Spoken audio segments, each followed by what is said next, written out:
नीतीश कुमार ने राज्यसभा जाने का फैसला तो कर लिया है, लेकिन अब सवाल यहाँ पर खड़ा ये हो रहा है कि क्या जिस तरीके से नीतीश ने बिहार के अंदर इतने समय तक पार्टी को बनाकर रखा, वोटर्स को बांध कर रखा, लोगों के बीच जो उन्होंने पकड़ बनाकर रखी, क्या वो पकड़, क्या वो चीजें उनके बेटे निशांत कुमार कर पाएंगे?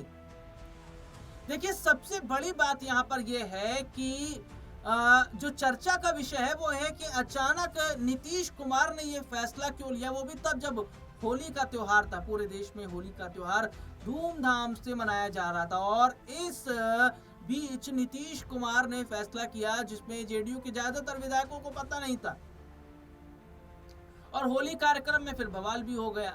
तमाम खाने पीने का जो बंदोबस्त किया गया था, जेडीयू के जो विधायक थे वो नाराज हो गए। उन्होंने खाली प्लेट उठा उठा कर फेंक दिया था कि भैया कोई यहाँ आयोजन नहीं होगा, कोई प्रोग्राम नहीं होगा।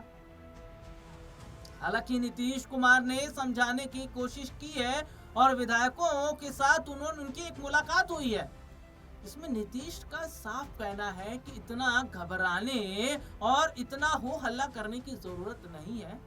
मैंने राज्यसभा जाने का फैसला किया है, राजनीति से संन्यास नहीं लिया है और मैं बिहार पर भी पूरा फोकस रखूंगा क्योंकि उनके बेटे निशांत डिप्टी सीएम की कुर्सी को संभालेंगे और पार्टी की कमान अभी भी नीतीश के हाथ में है और वो पार्टी को संभालते नजर आएंगे। इस बीच नीतीश ने अपने बेटे निशांत को थोड़ा सा एक्टिव किया है कि विधायकों से मिले, जाने पहचाने कितने विधायक हैं, कौन विधायक हैं, क्या है उनका राय, कैसे काम होना चाहिए, तमाम चीजें। और देखिए, निशांत उनके बेटे जो कि पढ़े लिखे हैं, समझदार भी हैं।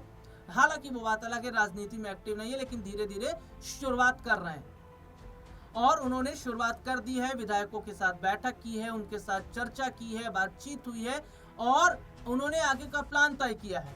जेडीयू में एंट्री से पहले एक्टिव हो गए हैं निशांत कुमार के बेटे, नीतीश कुमार के बेटे निशांत। उन्होंने पार्टी के जो नेता हैं उनसे, नेताओं के जो संघ है ना, उनसे बातचीत उन्होंने की है, बैठक की है।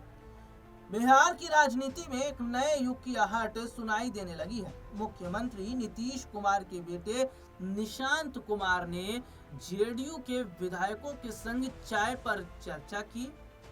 पार्टी को आगे कैसे बढ़ाया जाए, पार्टी को मजबूत कैसे किया जाए, पार्टी के जो विधायक थोड़े नाराज हैं उनकी नाराजगी को कैसे दूर किया जाए, ये तमाम चीजें जो हैं वो बातचीत हुई है, मुलाकात हुई है। कौन कौन से विधायक हैं, किस किस क्षेत्र के विधायक हैं और किस तरीके से पार्टी के लिए काम करना, ये सारी चीजें हुई हैं। और देखिए, अपने दर्शकों को बता दूं, निशांत कुमार अचानक जेडीयू के राष्ट्रीय कार्यकारी अध्यक्ष और सांसद संजय झा के आवास पर पहुंचे, जहां उन्होंने पार्टी के दिग्गज नेताओं और युवा विधायकों के साथ एक लंबी अनौपचारिक बैठक की। निशांत कुमार अब तक राजनीति की चकाचौंध से दूर ही रहे हैं, लेकिन उनकी इस ताजा सक्रियता ने यह साफ कर दिया है कि वो धीरे धीरे अब राजनीति को समझने लगे, धीरे धीरे राजनीति में एक्टिव हो रहे हैं। विधायकों के संग लगातार बैठक हो रही है, बैठक कर रहे हैं, चर्चा कर रहे हैं।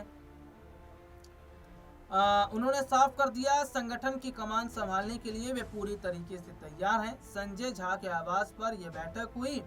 न केवल नीतीश कुमार के सबसे भरोसेमंद माने जाने वाले एमएलसी संजय और लल्लन सराफा मौजूद थे, बल्कि पार्टी के कई युवा विधायक भी मौजूद थे। इस बैठक में निशांत कुमार को भी जो है बताया गया कि कैसे हमें काम करना है, क्या चीजें हैं। ये तमाम एक बैठक, एक तमाम मीटिंग हुई है और माना जा रहा है कि यहाँ से धीरे धीरे अब निशांत अपनी राजनीति की जो पारी उसको आगे बढ़ाएंगे।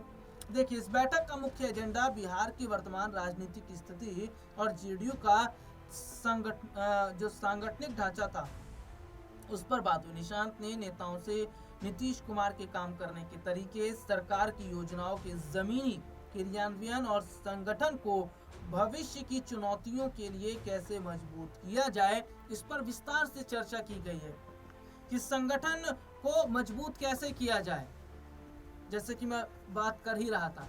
और देखिए, सबसे बड़ी बात क्या है कि बहुत पहले से ये चर्चा चल भी रही थी निशांत कुमार के राजनीति में आने को लेकर बहुत पहले से बिहार का जो विधानसभा चुनाव हुआ है अभी हाल ही में, इस चुनाव से पहले ये चर्चा चल रही थी कि माफ कीजिए, निशांत क्या राजनीति में आएंगे, क्या पॉलिटिक्स में आएंगे। और देखिए, मैं अपने दर्शकों को बता दूं, एक प्रोग्राम मैंने किया था जिसमें मैंने ये बताया था कि होली के बाद बड़ा फैसला हो सकता है, और होली के बाद बड़ा फैसला हुआ, या मैं कहूं कि होली के दिन ही बड़ा फैसला हो गया। होली के दिन ही नीतीश कुमार का बड़ा ऐलान हो गया कि वो राज्यसभा जाएंगे और बिहार के मुख्यमंत्री की कुर्सी को छोड़ेंगे। हालांकि चर्चा वैसे निशांत कुमार की चल रही थी, क्योंकि बिहार में राज्यसभा की 5 सीटों पर चुनाव होना है, और उन 5 में से 2 सीटें जेडीयू के खाते में, और जेडीयू की 1 सीट से निशांत के जाने की तो चर्चा हो रही थी। लेकिन यहाँ क्या देखा जाता है कि अचानक पूरा खेल पलट जाता है। ये बहुत ज्यादा जो मैं अगर कहूँ तो सोचने समझने वाली बात थी कि जहाँ चर्चा निशांत को लेकर हो रही थी और पार्टी के भीतर भी हो रही थी कि भैया 1 सीट से निशांत को भेजा जाए, लेकिन उस बीच नीतीश कुमार का राज्यसभा जाने का फैसला ये सभी को चौंका गया, ये जेडीयू विधायकों को चौंका गया। लेकिन जब खुद नीतीश कुमार ने ये कहा कि भैया मैं पहले से राज्यसभा जाना चाह रहा था, पहले भी कोशिश राज्यसभा जाने की थी, लेकिन नहीं बात बन पाई थी, लेकिन इस बार मौका मिल गया तो क्या दिक्कत है। राज्यसभा उन्हें जाना था, उनका फैसला था, पार्टी के मालिक हैं, पार्टी उनकी बनाई हुई है, उन्हें आपत्ति नहीं है, तो विपक्ष क्यों इतना शोर शराबा कर रहा है, क्यों विपक्ष को इतनी तकलीफ हो रही है। या ये कहा जाए ये केवल सियासत करने का एक नया मुद्दा उनके हाथ में मिल गया, और ये विपक्ष की पुरानी आदत। लेकिन नीतीश ये कह रहे हैं कि भैया निशांत युवा हैं और समझते हैं चीजों को, और सबसे बड़ी बात है कि जेडीयू के विधायकों की भी यही मांग थी, समझ रहे हैं आप, जेडीयू के विधायकों की भी यही मांग थी कि निशांत कुमार को आना चाहिए, क्योंकि उनकी छवि साफ सुथरी छवि है, कोई दाग उनके ऊपर नहीं है, कोई आरोप उनके ऊपर नहीं है, किसी तरीके का कोई गलत स्टेटमेंट उन्होंने नहीं दिया है, युवा चेहरे हैं। और जैसे कि विधायकों की द्वारा जो मांग की जा रही थी, या विधायकों की जो मांग थी, वो कहीं ना कहीं उसको माना गया। निशांत को डिप्टी सीएम की जो कुर्सी है वो दी जा रही है। जेडीयू के विधायक ही तो कह रहे थे कि निशांत को पार्टी संभालना चाहिए। अब खबर है कि भैया 8 तारीख की, जी हाँ 8 तारीख को जेडीयू की जो सदस्यता है उसको ग्रहण करेंगे। हालांकि पार्टी की जो पूरी कमान है वो नीतीश के पास रहेगी, क्या करना है, कैसे करना है, क्या मेथड रहेगा, ये सब नीतीश करेंगे, लेकिन धीरे धीरे निशांत को समझाया जाएगा। निशांत को राजनीति के सारी चीजें सिखाएंगे। जब नीतीश इस अवस्था में ना रहे कि पार्टी के लिए क्या फैसला लेना ना लेना है, तब निशांत वो फैसले ले सकें। और निशांत का राजनीति में जिस तरीके से एक्टिवनेस नजर आ रहा है, विधायकों के साथ बैठक, चाय पे चर्चा, तमाम एजेंडा, और पार्टी के लिए क्या काम करना है, पार्टी को और कैसे मजबूत करना है, विधायकों को कैसे मिलकर साथ रहना, ये तमाम चीजें जो अभी से शुरुआत निशांत करते नजर आ रहे हैं। अब यहाँ माना ये जा रहा है कि भैया नीतीश कुमार खुश है, निशांत कुमार खुश है, तो दिक्कत आ कहाँ रही है। और बीजेपी इस वक्त बड़ी भूमिका में है ना, 89 सीटें वो लेकर आई है, और पहले नहीं था कि बीजेपी के पास ज्यादा सीटें थी, लेकिन फिर भी उन्होंने नीतीश को मुख्यमंत्री बनाकर रखा था, पहले भी तो था।